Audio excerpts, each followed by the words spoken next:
Lovely shot. Really good shot. এসেছিলেন tiger ক্রিকেটের স্বপ্নদূত হতে, ঝলকটাও দেখিয়েছেন বেশ, তবে হারিয়ে যেতে সময় লাগেনি। নাসির হোসেন, সাব্বির রহমান কিংবা সোহাগ গাজীরা একরাশ হতাশার নাম। যুগে যুগে হারিয়ে গেছেন অনেক মেধাবীরা, আচমকায় পতন ঘটেছে অনেক নক্ষত্রের। টাইগার ক্রিকেট ইতিহাসেও এমন অনেক উদাহরণ রয়েছে। জেনে নেওয়া যাক দেশের এমন কিছু ক্রিকেটার সম্পর্কে। সবার আগে বলতে হবে নাসির হোসেনের কথা। ব্যাটিং, বোলিং, ফিল্ডিং কিসে কম ছিলেন নাসির? বাংলাদেশ ক্রিকেটের হাতে গোনা কয়েকজন ব্যাট বয়ের অন্যতম একজন।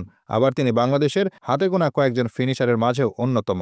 বাংলাদেশ ক্রিকেট দল থেকে নিজের পথ হারিয়েছেন বহু আগে, অথচ ২০১১ সালের শেষের দিকে ৩ ফরম্যাটে ক্যারিয়ার শুরু করা নাসির হোসেন অল্প সময়ের মাঝেই দেশের অন্যতম সেরা ক্রিকেটারে পরিণত হয়েছিলেন। তার ফিল্ডিং নিয়ে হতো হইচই, তবে সেখান থেকে বাদ পড়ার গল্প সবারই জানা।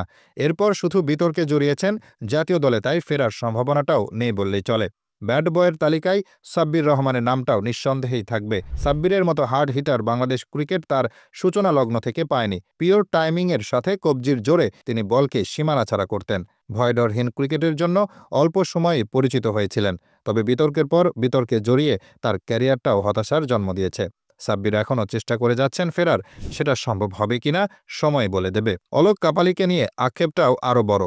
সম্ভাবনা নিয়ে জাতীয় দলে না ঢুকলেও দ্রুত জায়গা পোক্ত হয়ে যায় কাপালির। মিনি অলরাউন্ডার কাপালি হয়ে ওঠেন দলের গুরুত্বপূর্ণ সদস্য। স্টাইলিশ ব্যাটিংয়ের সঙ্গে করতেন লেগ স্পিন। বাংলাদেশের প্রথম বোলার হিসেবে হ্যাট্রিক করেন তিনি। বাংলাদেশের এই অলরাউন্ডার ফিল্ডিংয়েও ছিলেন অসাধারণ। দ্রুত শেখার সামর্থ্য থাকা কাপালির পথ আরও দীর্ঘ হতে পারত, কিন্তু আইসিএলে অংশ নেওয়ায় নিজের পায়ে নিজেই কুড়াল মারেন।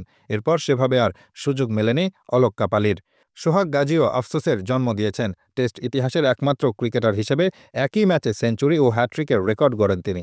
ঘরোয়া ক্রিকেটেও তার এই রেকর্ড আছে। প্রকৃতি প্রদত্ত প্রতিভা নিয়ে জাতীয় দলে নাম লেখান গাজী। সাফল্যও মিলছিল, কিন্তু হারিয়ে যেতে সময় লাগেনি। নিজেকে অন্য পর্যায়ে নিয়ে যাওয়ার যে তাড়না, সেটা তার মাঝে সেভাবে দেখা যায়নি বলে মনে করেন ক্রিকেট সংশ্লিষ্ট অনেকেই।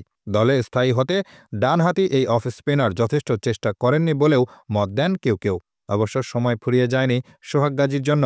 সর্বশেষ ২০১৫ সালে জাতীয় দলের হয়ে খেলা গাজী এখনও চেষ্টা চালিয়ে যাচ্ছেন জাতীয় দলে ফেরার লক্ষ্য নিয়ে। মেহরাব হোসেন অপির কথা কেউ ভোলেনি। বাংলাদেশের প্রথম ওয়ানডে সেঞ্চুরিয়ান তিনি। অনুকরণীয় ব্যাটিং স্টাইলের সঙ্গে ২২ গজে ছিলেন খুব সাহসীও, কিন্তু কর্পোরেট ক্রিকেট লিগে অর্থের বিনিময়ে অংশগ্রহণ করেও প্রতিপক্ষ প্রতিষ্ঠানের সাথে চুক্তিবদ্ধ হওয়ায় ২০০৩ সালে তাকে ঘরোয়া ক্রিকেটে ১ বছরের জন্য নিষিদ্ধ করে বাংলাদেশ ক্রিকেট বোর্ড বিসিবি। একই বছর অপি বিদায় জানান আন্তর্জাতিক ক্রিকেটকে। নাফিস ইকবালও অসময়ে হারিয়েছিলেন। মেধা সামর্থ্যের দিক থেকে কেউ কেউ ছোট ভাই তামিম ইকবালের চেয়েও এগিয়ে রাখেন নাফিসকে। বয়সভিত্তিক ক্রিকেট থেকেই আলোচনায় ছিলেন সাবেক এই ওপেনার। বয়সভিত্তিক পর্যায় থেকে নাফিসকে বলা হচ্ছিল বাংলাদেশের ব্যাটিংয়ের ভবিষ্যৎ। শুধু ব্যাটিংয়েরই নয়, ভবিষ্যৎ অধিনায়কও ভাবা হয়েছে সাবেক ডানহাতি এই ব্যাটসম্যানকে। কিন্তু এত সম্ভাবনা নিয়ে শুরু করেও নাফিসের আন্তর্জাতিক ক্যারিয়ার মাত্র 2 বছরেই থেমে যায়। এ পথে ইনজুরি একটা বাধা ছিল।